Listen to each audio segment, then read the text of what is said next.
संतोष शर्मा जिंदाबाद जिंदाबाद जिंदाबाद। संतोष शर्मा जिंदाबाद जिंदाबाद जिंदाबाद। करहटा पंचायत का मुखिया कैसा हो, संतोष शर्मा जैसा हो। करहटा पंचायत का मुखिया कैसा हो, संतोष शर्मा जैसा करहटा हो। पंचायत की जनता जिंदाबाद, जिंदाबाद जिंदाबाद। करहटा पंचायत की जनता जिंदाबाद। जिंदाबाद जिंदाबाद।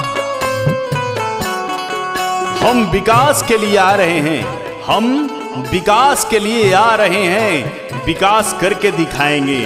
ये सच्चा वादा है आपसे, झूठ में ना भरमाएंगे। तो झांसे में ना आइए और अपने करहट्टा पंचायत का मुखिया संतोष शर्मा जी को बनाइए।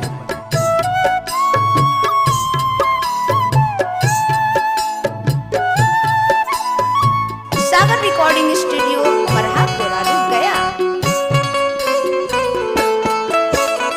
हमरो करहटा पंचायत के सुजोग उम्मीदवारवा, सुजोग उम्मीदवारवा।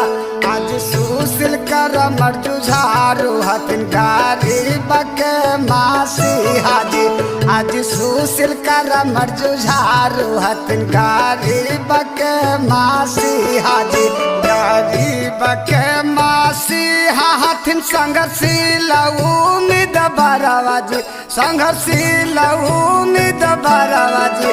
आज शिक्षित भैया संतोष शर्मा के मुखिया बनई हाजी। आज शिक्षित भैया संतोष शर्मा के मुखिया बनई हाजी।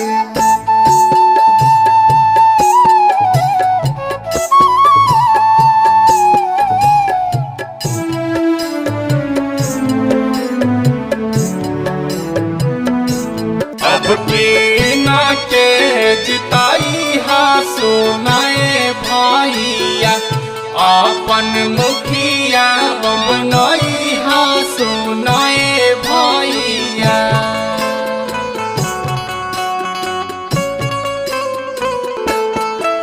आज गलिए गलिए हाथवा जोड़थुन करथुन पारा नमवा जी। आज करथुन पारा नमवा जी।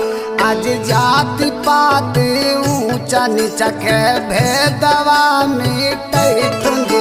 आज नाली गाली नाला जाला पेंशन दिलावैथुन जी। आज शिक्षित भैया संतोष शर्मा के मुखिया बनई हाजी। आज शिक्षित संतोष शर्मा भैया के मुखिया बनई हाजी। बिल्कुल बाबू, बिल्कुल सही बात है। हमारे संतोष शर्मा बहुत ही अच्छे विचार के इंसान हैं। हम जानते हैं उनको। इस बार करहट्टा पंचायत से मुखिया उन्हीं को बनाना है। हाँ ये दादा, मिलजुल विजयी बनावे के है और करहट्टा पंचायत के मुखिया संतोष शर्मा के बनावे के है। ठीक है बोल रहे हैं बाबू। वोट देने हम और हम अपना बुढ़िया दोनों जाएंगे।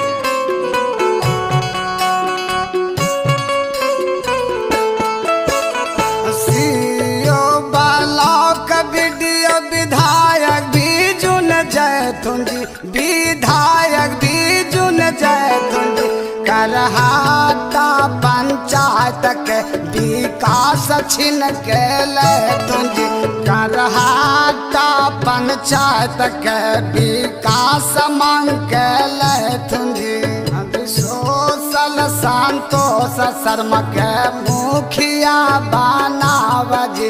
आज सोशल संतोष शर्मा के मुखिया बनाव जी।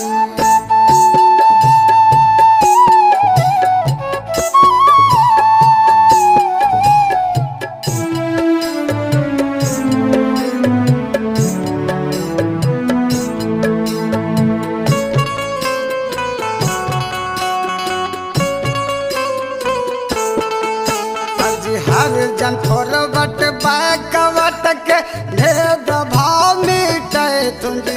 आज भेद भाव मिटे तुझी। आज हिंदू मुस्लिम सिख ईसाई सबके आपन भाई बने तुझी। आज हिंदू मुस्लिम मसीह ईसाई सबके आपन भाई बनो तुझे। आज विकासशील संतोष शर्मा के मुखिया बनई है जी। आज विकासशील संतोष शर्मा के मुखिया बनई है जी। अब कीना के जिताई हा सुनाए भैया, अपन मुखिया बनई हा सुनाए भैया। संतोष शर्मा जिंदाबाद जिंदाबाद जिंदाबाद। संतोष शर्मा जिंदाबाद जिंदाबाद जिंदाबाद। करहट्टा पंचायत का मुखिया कैसा हो? संतोष शर्मा जैसा हो। करहट्टा पंचायत का मुखिया कैसा हो? संतोष शर्मा जैसा हो। करहट्टा पंचायत की जनता जिंदाबाद जिंदाबाद जिंदाबाद। करहट्टा पंचायत की जनता जिंदाबाद जिंदाबाद।